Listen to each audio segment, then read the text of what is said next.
On Wednesday, the US Supreme Court decided to hear arguments over a bid by TikTok to stop a likely ban of the app.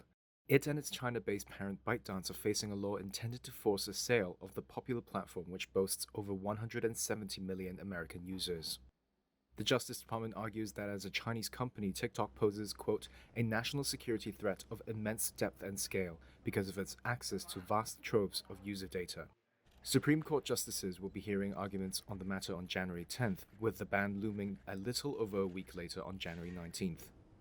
TikTok on Wednesday said it was pleased the court will take up the issue.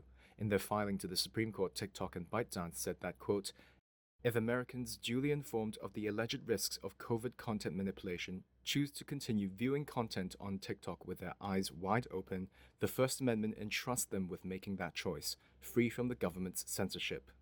The companies asked the Supreme Court on December 16th to pause the law on First Amendment grounds. That came after a lower court in Washington, D.C. rejected those arguments earlier. Congress had passed the measure back in April, and President Joe Biden, a Democrat, signed it into law. Senate Republican leader Mitch McConnell on Wednesday compared TikTok to, quote, a hardened criminal. He urged the court to reject any delay. However, Republican President-elect Donald Trump, who unsuccessfully tried to ban TikTok during his first term in the White House in 2020, has reversed his stance.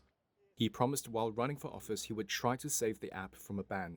In a press briefing Monday, he said, I have a warm spot in my heart for TikTok. Trump takes office on January 20th, the day after the TikTok deadline.